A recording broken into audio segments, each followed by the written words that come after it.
Dear Wendy, riddle me this. Am I wrong for being offended when a white person calls me bro? For some reason, when they call me bro, I immediately associate it with the N-word. Wendy, am I the only black man who this bothers? It's a pet peeve, Wen. I'll be listening, as usual. That's from Raven. Absolutely not Raven. When we lived in racist-ass Bergen County, in this scummy little town called River Vale, where there's about 5 cops, all 5 cops would call my husband bro. Wow. When they would stop us repeatedly. You know what I'm saying? Hey, bro. You know what I'm saying? Yeah, you're right. I do associate it with the N-word. What if he's Italian, though? You know what? Not all the time. But you know when they're using it in lieu of the N-word. Needless to say, you know, we're out of there. We put our house on the market 45 days after purchasing it.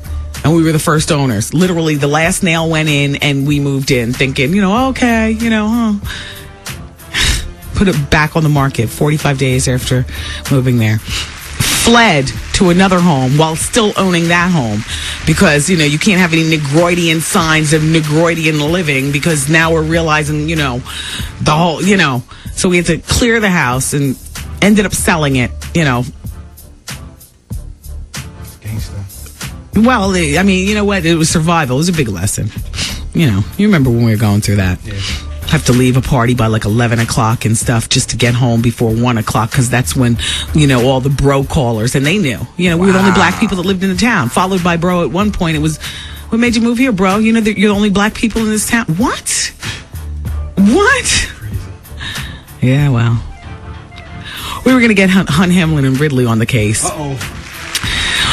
But this is, thank you very much, Hunt Hamlin and Ridley, the law firm in Newark. They help us with a number of things.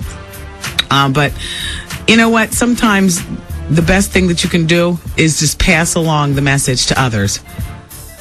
You know, now we have, it just so happens that after we moved out of the house, there's a record executive who now lives in the same town. And she called us and she was telling us, like, she had a Super Bowl party one year.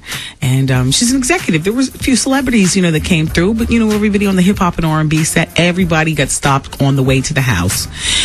Bro and them, you know, the bro callers, the cops, they knew exactly where to sit and about what time, and that they'd be sure to string up a bunch of Negroes, you know, on their way out. I mean, it's disgusting. And she's got a child in the school system, and she said, well, I'm not selling my house. And I said, well, because that's the only option I'd give you, you know, sell your house.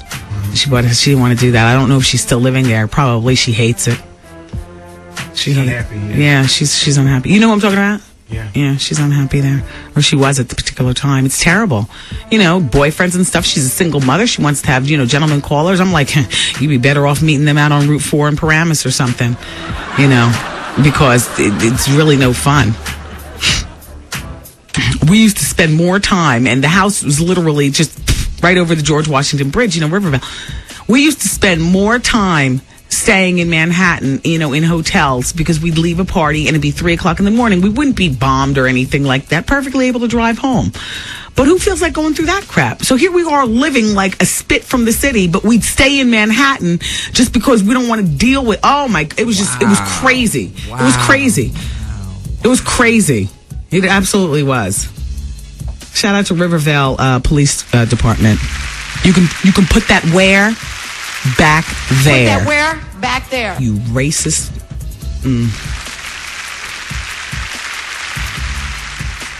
See, I wouldn't say that when we were actually owning and living there, because they would be the ones to trick up probably the racist salesperson who sold us the house. You know what I'm saying? She might have been in on it.